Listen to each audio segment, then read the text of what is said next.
Hello, everybody. It's been a great journey to be eating raw food diet now.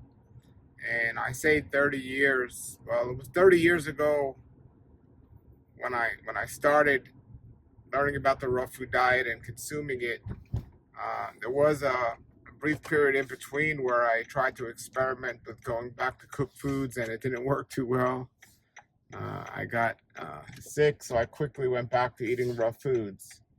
But I'm consistently experimenting and just learning and trying new things to try to improve my health to go to the next level. And that's what we each have to do with our own bodies, to figure out what works for us and with the life we choose to live, the schedule we have to deal with, and to figure out the best schedule that works. So don't take anyone's word for it when they say this works or that works or do it this way or do it that way. Pray about it, research it, and if it makes sense to you and your prayers are answered, go forward with experimenting with things. And, seeing how you feel is not the only way to determine if something's working for you or not. You also want to make sure you're monitoring your blood work and you're meeting your needs, how you feel. And then it's not just about diet alone. There's other aspects of health. There's your exercise, your sleep, and just your joy. So a lot of these things will add up to an ultimate program, which is ideally best. And, after doing this for 30 years, I'm still tweaking it and learning and fixing things. And but be careful with excuses. That's one thing I notice is people make excuses of why they're not doing something they know they should be doing. And this is like the downfall of many people. It's like they've done the research, they know the answer, but they're still not doing it. And they're using some excuse as the reason why, or the so-called reason why they're not doing what they should be doing. Be careful with this one. If you know you should be doing something, you've experimented with it, you've prayed with it, you've researched it, and you're still not doing it, now you really need to see what is the core issue here of why you're not doing what you know will improve your health. Excuses are not going to get you results.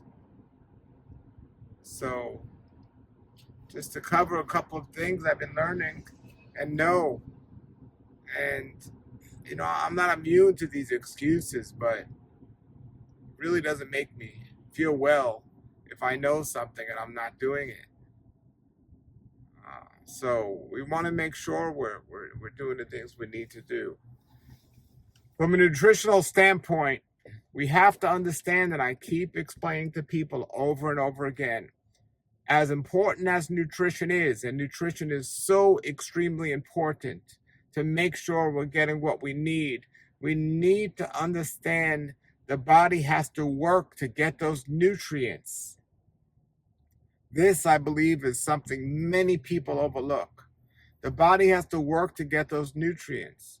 And the harder you make your body work to get the nutrients, and hopefully the nutrients are there, the more work your body has to take to get those nutrients, the more energy it uses and the more healing time it needs to recover from that. So we want to eat the foods that are going to make our bodies work the least, not the most, to get the same nutrients. Let me give you an example about nuts and seeds, for example.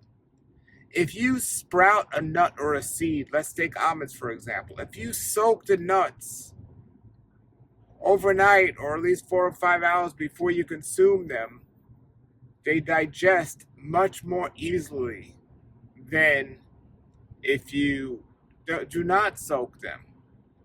The enzyme inhibitors are released, the nuts pre-digested, it just digests easier. So if you think, okay, I need to get a fat or a nutrient from an almond, and you just eat the almond, well, if you learn that sprouting is going to help and you sprout the almond, it's just going to help your body get the nutrients much more easier. Now, we look at things like, the amino acids that help build the protein in the body. And meat is commonly referred to as a complete protein because it has all of the amino acids that our body can't produce by itself. So even though it's called a complete protein, which sounds good, it's very difficult for our bodies to digest and get the nutrients what it needs. So we're putting something in our body that's making it harder. And then on top of that, there are certain foods that have less waste or less things, if you want to use a different word, left over that the body has to get rid of than other things. And meat leaves a lot of things left over. So the body's going to try to get the nutrients, and there's very little left over to get rid of it. And this creates an issue. You see, nutrition is quite interesting. We want to find the foods that give our body the most nutrients. We want to give our bodies the food in the way where it's going to use the least amount of energy to get those nutrients, or the least amount of work to get those nutrients. And then we want to make sure we're not overdoing something, because this also creates a problem, because our body needs a certain amount. But if we put more than it needs, it has to do something with everything else. And you would hope it would get rid of it, but it doesn't always get rid of it. If you eat too much fat, too much sugar, and things like this, it's going to store it in the body one way or the other. And it's not often a good thing. The excess is what creates a problem. And what I see is, and I've been telling people this for years, is the most common problem with food today, besides eating foods that have little nutrients, besides eating foods that make the body harder to get what it needs out of them, is people are eating too much, too often, and too late. These are the three most common things people are doing that are creating poor health. Too much, too often, and too late. I said it over 30 years ago, and I say it again today, and I've been saying this. If people ate half the amounts they ate, and half the amounts within those meals that they ate, they'd be much better off. The average person, through snacking and taking different meals, will eat 5 to 10 times a day. And they just name their meals breakfast, lunch, and dinner, but they have all their snacking in between. And the body doesn't know the difference between a snack and a meal. It has to work to process that meal. The more your body works, the more recovery time you need, which is sleep. And people are cutting their sleep short, taking drugs to stay awake called coffee. And they're just making the body work so hard. You don't need much food to accomplish the goals. So I'll continue to talk about the things I've been talking about, but I learned about health. The basis of it was from a place called the Hippocrates Health Institute and the Hippocrates Diet.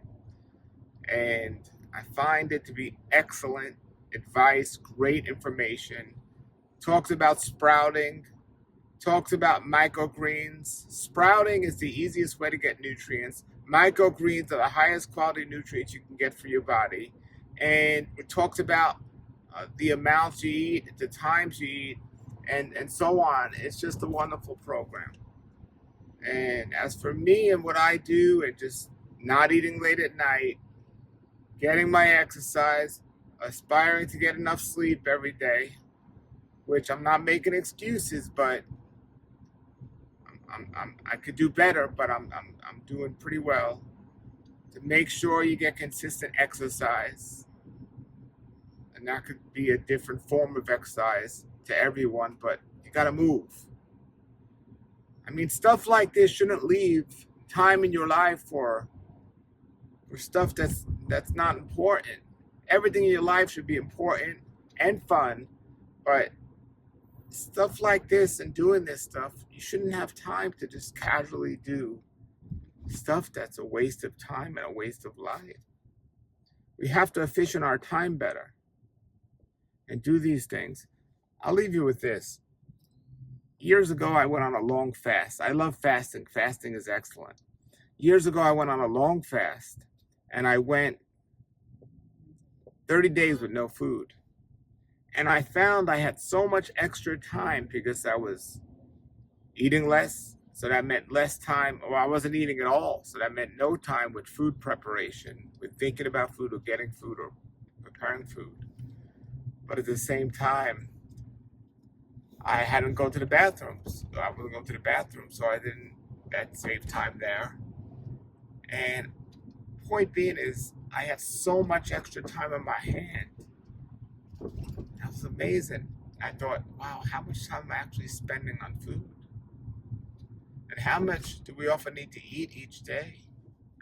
I wrote a book called The Daylight Diet. It speaks about how often and how and the ideal times we're supposed to eat. So eating late at night is absolutely one of the worst habits people do today. But also eating too many meals throughout the day. We don't need to eat too many meals throughout the day. And that includes snacks. If you're eating the right way, 2 meals a day is absolutely fine and will give you what you need. The limit there should be 3 meals, but absolutely, we got to be careful with the snacking and the junk food. So most people today will snack and eat junk food all throughout the day. They won't eat anything nutritious in their meal that's easy to get nutrients. Half of the things they have don't even have the nutrients the body needs. They make the body work really hard. They stay up too late. They get up too early. They take too many drugs to keep them awake. And then they wonder why they're not experiencing the health they could experience. They have no time for exercise, no time for pretty much anything. But they'll give all their time and effort into taking the energy away from their bodies through the habit of overeating, overconsumption of what they call food, but it's really just chemicals and things like this. Bottom line, folks, stay away from processed food. The more it's processed, the harder it is for your body to get what it needs out of it. Eat the foods that are ideal: raw, ripe, fresh, organic fruits, vegetables, nuts, and seeds. Don't overeat on them, and eat them at the right times. Make sure you're getting your exercise. Make sure you're getting your sleep. Make sure you're monitoring what's happening with your blood work. It's a map. Your body is your experiment, but figure out what works for you. If you have to write it down, this is what I'm going to do. This is my plan. This is my plan. Create your plan. Put it on paper. You need to make little changes throughout here and there, and you'll figure it out. I mean, I'm still learning. I'm still hearing about things. When you think about nutrients, I mean, one of the things I've been taking for years and I love is moringa powder. It gives all the nutrients the body needs. It's just absolutely amazing. Now I'm starting to experiment. I hear about sea moss. Wow. I've always been a big fan of sea vegetables as a highly nutritious food to get trace minerals, all minerals. But now sea moss is a nutritional sea vegetable that I hadn't had before. I'm starting to experiment with it, hearing good things about it. Sometimes you miss things. Sometimes new things come along. Sometimes things have been around a long time, but they get more popular and pique your interest. Bottom line is, have an open mind. Always consider things, and always consider other things about what you're eating and how you're doing things. And I'm always doing experimentation with my own body and trying to work things out and figure things out for the ideal situation, for the ideal,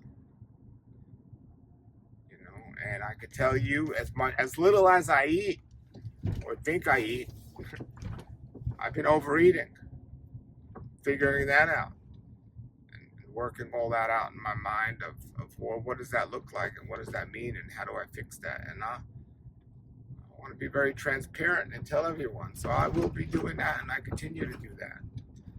But I hope something I said here helped you all with something you're trying to figure out in your diet and things like that. You all have a blessed day and a great world life. Nature's wealth, good for your health. This is the Raw Life Health Show. our life, brighten up your life.